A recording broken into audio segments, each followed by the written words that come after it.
Thank you, right. Jackson. Feel free to proceed. Thank you. Sounds good. Thank you. Well, I'm Jackson Carr. I'm a senior in the Anthropology and Earth Sciences Department at Minnesota State University Moorhead. Today, I'm going to be presenting about the Kent site, net and press ceramics, winter occupations, and the initial woodland period in the Red River Valley. Some of the topics that we are going to discuss today include the Whiskey Creek Phase 1 archaeological survey, the Kent site, which was first documented during this survey, the Denki phase, which is a newly proposed initial woodlands phase for the Red River Valley, and some future directions and implications of the information that is presented here. The Whiskey Creek Phase 1 survey took place between June and July 2020 in Wilkin County, Minnesota. About 10 miles of Whiskey Creek were surveyed near where it meets the Red River in Wilkin County. It focused on a 50-foot right-of-way on either side of the creek. This creek has been adversely affected by sedimentation from modern farming practices and has been the focus of a watershed rejuvenation project that will go in and trench the creek and modify the banks on either side. 13 archaeological sites were identified during the survey, spanning numerous time periods. And the largest of these was the Kent site, located in the upper left-hand corner of your screen, just east of the town of Kent in Wilkin County. Now, the Kent site is interesting and warrants discussion for a few reasons. And the first is its geomorphology. During a Phase 1 survey that consisted mostly of pedestrian surveying, the Kent site was rather unique. When we first came upon it, there was artifacts scattered all across the surface. About 150 meters long by 50 meters wide was heavy with bone, lithics, and ceramics, and that really posited some questions about the site integrity. It was in a small gully or scour channel next to Whiskey Creek, which made us think that maybe some of the artifacts had been washed in. Now, there was some evidence for flow direction across the top of the site. There you can see some plants in the bottom of the picture are oriented in a northerly direction along the scoured area where we were finding most artifacts. And so this, again, really made us curious about whether this site we were finding was washed in or whether it was an intact site that had been exposed. Now, the resolution to this problem came through some pretty intensive testing over the duration of the survey. Numerous cuts were placed in the levee that I had previously shown to get a better idea of soil horizonation across the project. Augering was undertaken in that scour channel to see if the horizons matched that of the levee. And we discussed with a landowner that we encountered one day kind of what the Kent site was like outside of the time that we were surveying. And we realized that the Kent site was most likely exposed through channel avulsion. Some point, most likely during spring flooding, Whiskey Creek abandoned its channel and ran on the west side of the levee that I had previously shown, scouring away the overburden that laid on top of the artifacts and basically exposed these artifacts to us to document during Phase 1 survey. Nearly 3/4 of a meter of topsoil was removed during this channel avulsion to expose the Kent site. The artifacts recovered from the Kent site consist mostly of bone, followed by lithics, ceramics, and a few oddities, which we'll discuss later. They were scattered over a pretty large area next to Whiskey Creek. You can see here, though, that plotting the lithics and ceramics that we found in the field, that the site is relatively intact. So though that we determined that channel avulsion had exposed this site, the lithics and ceramics indicate that it hadn't been spread as far as we had initially thought, which helped us kind of interpret the artifact assemblage that we had recovered. Lithics at the Kent site consisted mostly of knife river flint, both in tools recovered and debitage. Two diagnostic points were recovered. Point A on your screen is a Samantha point, and point D is a Besant point. Also important to note is lithic E, which is a knife river flint drill fragment recovered from the site. The ceramic assemblage was rather curious.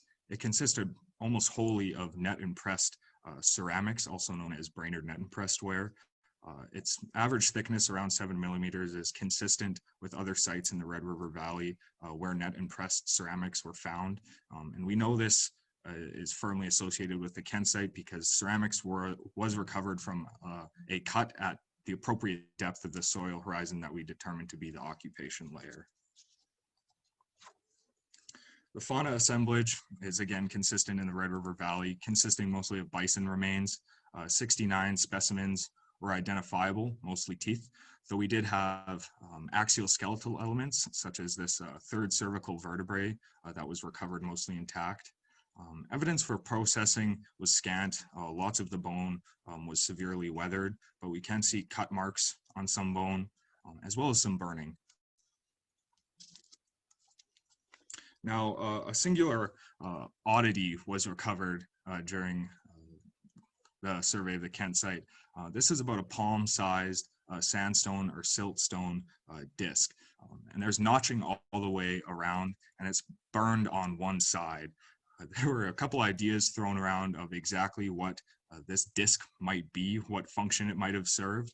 The first is that it's some sort of tallying or ritual device. The score marks around the outside were tallied every time something needed to be counted, and then the disc might have been ritually burned.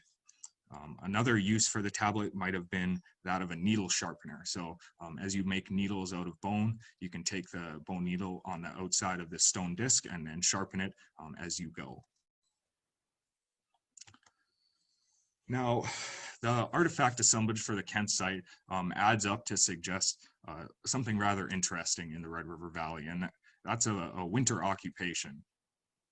Numerous artifacts recovered suggest that indoor activities or hide processing was undertaken.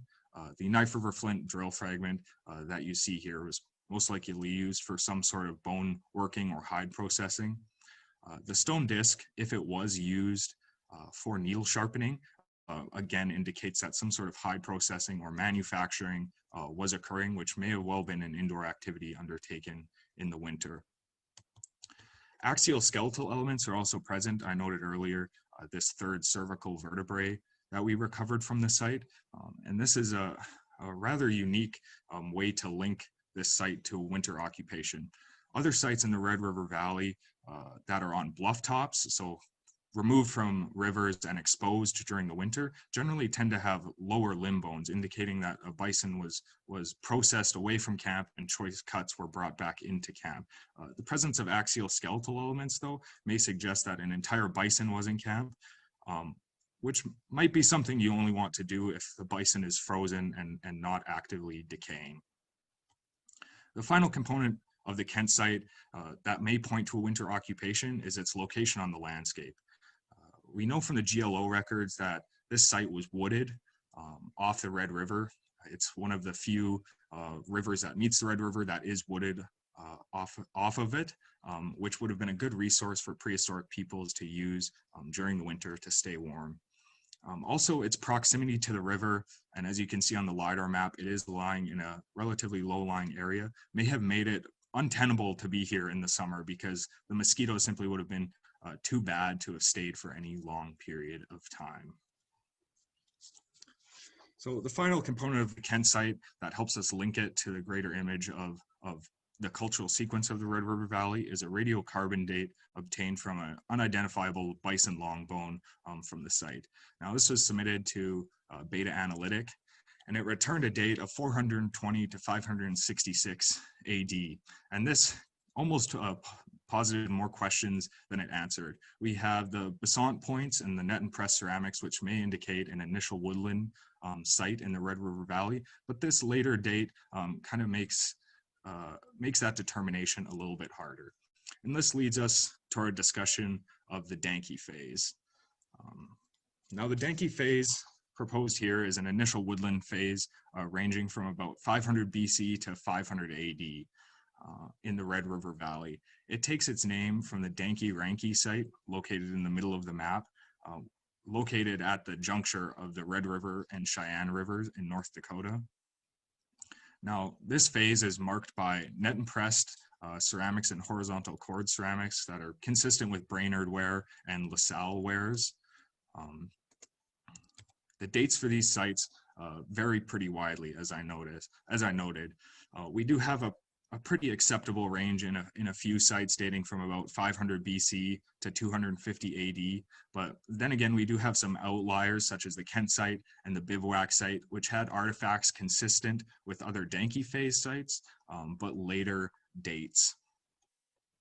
The subsistence pattern for all of these sites is typical for the region. It consists mostly of bison hunting camps that are ephemeral and move on.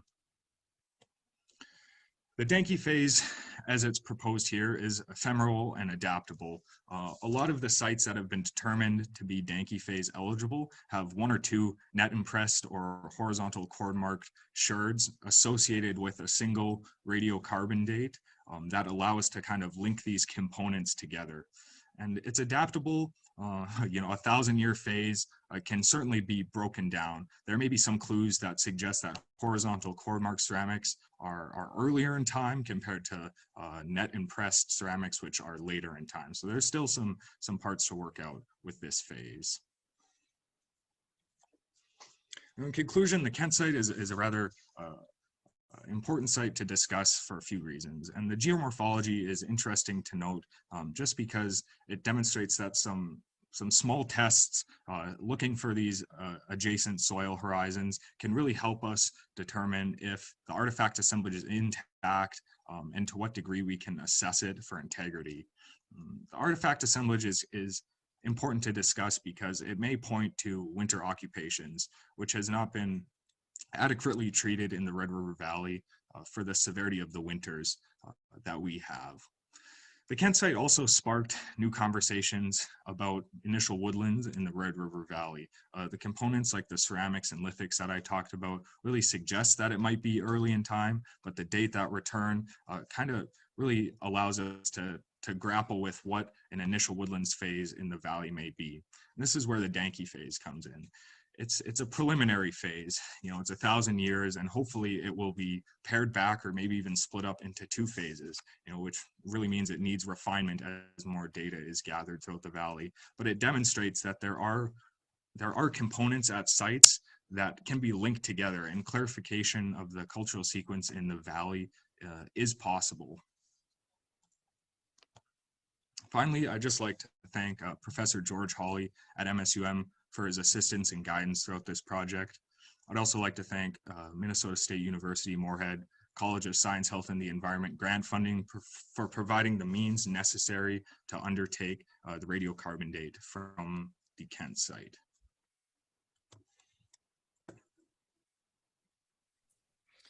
Great, thank you, Jackson. That was a great presentation. Does anybody have any questions for